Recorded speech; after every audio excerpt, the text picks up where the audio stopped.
Hello, I'm Mark Jennings from Drinks Galore. I'm here talking to Alexandre Gabriel at London's Oxo Tower. He's the creator of many wonderful things, from Citadelle gin through to Plantation rum, and of course, the owner of Cognac Ferrand.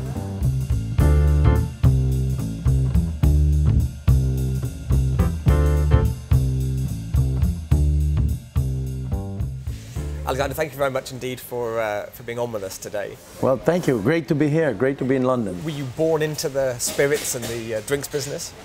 I was actually born in the vineyards of Burgundy and grew up on a farm that makes wine in southern Burgundy and also distilled Fin de Bourgogne, which is the local wine, and always had a love for being outside and seeing things grow. Being on a farm, really. Ferrand is one of the oldest names in cognac making, probably from 1631, the first mention, but not much has been left through generations. It would be easy to assume that this was the family you had grown from and you'd inherited the business, but you were involved at quite a key moment in the Ferrand business, when it was on its knees, you could say. Yeah, I mean, it was down to 30,000 euro worth of sales, or 200,000 French francs. So that was, yes, that was a very low time. And I had this vision. I worked all these first years very quietly, learning and being taught by two great cellar masters to become a cellar master. And by the way, it's a 20-year program. It takes a long, long time. It's like, working with every barrel and learning the techniques of élevage and all these different techniques that are very specific, traditional techniques of spirit making. And some of them are almost forgotten, like La Méthode des Petits Eaux we talked before, where you age the water in an old barrel to soften it up before you use it in the spirit that you're working with. And my job was to reconnect with this, and because of what was good, from that. Nowadays, we only have 10% of in terms of diversity of the style of spirits or liqueurs that you had 120 years ago. Thank God there's this whole movement now of spirits with pedigree and personality. It could be argued that some people would be happy just helping to kind of rebuild Cognac's name, or one of the sort of main businesses, but you didn't just stop there. Tell me a bit about Citadelle Gin. Well, it's interesting because at Ferrand we have 10 pot stills, right? And they're tiny little pot stills. Why so many? Is because the wine has to be distilled when it's very fresh. As you know, cognac is made with wine that you distill. So and if you distill, it's a very delicate wine that has no preservative by law. So you have to distill right when the wine is made, so it's just impeccable wine. Because you want that fruit, you want that freshness, you don't want any defect in the wine you distill it. What happens is, what do you do the rest of the year? The rest of the year, you have 10 pot stills sitting there. You have a distiller, you got me, you got the team, not distilling. And I thought it was crazy to have this great know-how, this great equipment sitting there. And I always loved gin. Why? Is because I love spirits that are very strong character. And I went to see customs and excise in France. I said, we're going to be making gin in the off-season, when cognac season is finished. And they told me, there's no way you're going to do this. In France, it's very regulated, and they're very professional people. So they didn't want to, to them was like a new thing. But they gave me the right to experiment, renewable every year, for 5 years.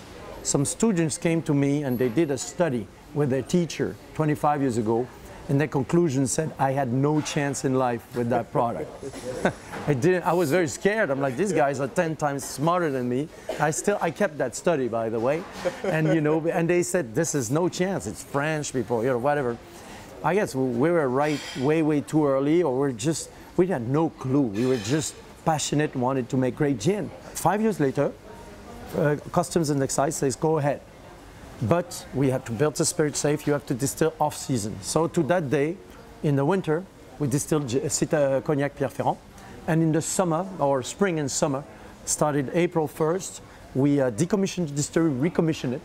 And it was an interesting story. The distillery was commissioned the last time in 1776. And I didn't, there's a long line I am part of now, and it's very humbling, when you think you're one of the You know, we're at Ferrand. Some of the aging cellars have been containing cognac since the 18th century uninterruptedly. So you don't want to be the guy remembered as shutting down the distillery because you were a mad, you know, researcher about products. So I was nervous, but to this day, every year we decommission and recommission every time, and we start distilling Citadelle. And to this day, one or maybe the only gin distilled on a naked flame. 5 years of research without sales got me to learn this. That's when Citadelle Gin was born. I'm getting a sense of a few things. One, a sort of element of a mad professor. And I take that as a compliment. It's meant as such. But also someone who is fascinated, geeky, one might say, about the kind of origins of techniques and so on. And I'm looking here at this slightly oddly coloured Citadelle gin here. Tell me a little bit about this. In the old days, think about it, the only way to store spirits was a barrel. And I know that's been argued since I threw that idea in 2007, is, you know, people say, what about bottles? Well, the cost of a bottle was more expensive than crystal decanter. You know, there was no stainless steel, plastic vats, anything. The only way to really store a spirit was a barrel. So at one point you have some aging imprint, very few months, you know, because that was drunk very often quickly. Something was pointed out to me by a wonderful bartender, Eric Loring, at the Savoy, when he showed to me the cocktail, Savoy cocktail book, where there's actually in the first edition an ad about a gin brand that says they're storing their gin in specific barrels. So, you know, to me there was a little light bulb, and I live at the chateau right next to where the blending hole. So it was at nighttime, and I just filled up a barrel. And I told to the team next day, this is not a mistake, we're going to age gin. And we tried everything, and we are doing every year an aged gin, no more than 6 months of aging. You don't want the barrel aging to take over the gin. You want that balance. And we vintage them every year because every edition is slightly different. So that's the Citadelle Reserve. And every year we do a special edition of about now 40 barrels of Citadelle Reserve. Usually sells out in 2 weeks.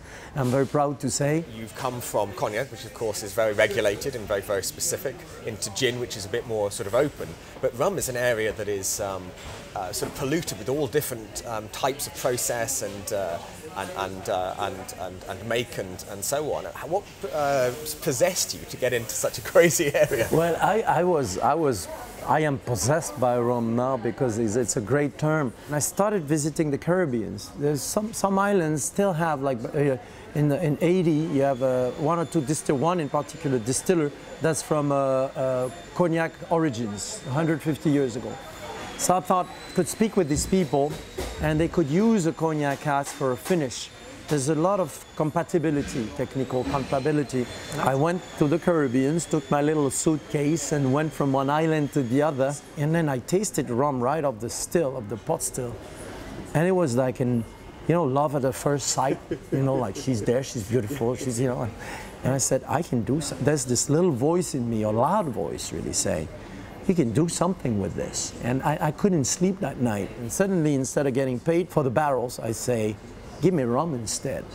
And I had no marketing idea, nothing. Plantation was called Plantation because I traveled from one plantation to the other. That's how I was really lured and drawn into rum making. The beauty about rum is its diversity.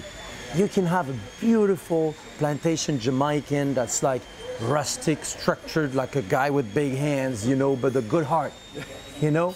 And then you can have the gentleman farmer of Barbados, you know, that's sophisticated, elegant. And you can have a lighter style, you know, elegant, a little spicy from Barbados, Belize. And I think our job at Plantation is cherry pick the ones that are more truthful to their terroir or to their origin and nurture them into fruition. And that's what we call the Grand Cru of rum, or the rums with a sense of terroir. And that's one of the 3 key elements of plantation rums. I read that when you were setting up or developing Cognac Ferrand, your grandfather gave you his wine press. Is that right? Where do you read this? You know everything about me. He did, yes, he really did. You did your research. Yes, it's true. This is the wine press. I made wine with him and his team, you know, at the farm in Burgundy. I've decided to also go and study business, and I wanted to have my own little thing. Small, I didn't care, but just something we could be with a band of obsessive people like I am, trying to change the little world that we live in. When my grandfather saw this, and he wanted me to take over him, and I was, you know, it was a difficult relationship. And when he saw what I was doing, he came to me and he said, now you have your own farm. And to him was, and I say this with emotion, to him was almost a sad news and a great news, because I was not going to be working with him, but you know, I had my own farm, and I still do, and I owe him so much. What's your legacy? What I will bring into the next generations, what I'd like people to, let's say, remember, if there's something to be remembered, opening the door, and I think we did 25 years ago, in once again, taste with the capital letters, is not drinking to get drunk, it's not drinking to look cool, it's drinking for pleasure, shared pleasure. And I think it's almost a philosophical way to look at life. You know, these moments of these shared moments with loved ones. You can rebuild the world with a good bottle of rum and a deck of cards with your friends until 2 in the morning, and these moments stay with you forever. And I do think that the true wealth we accumulate, there's only one, is experiences. Experience.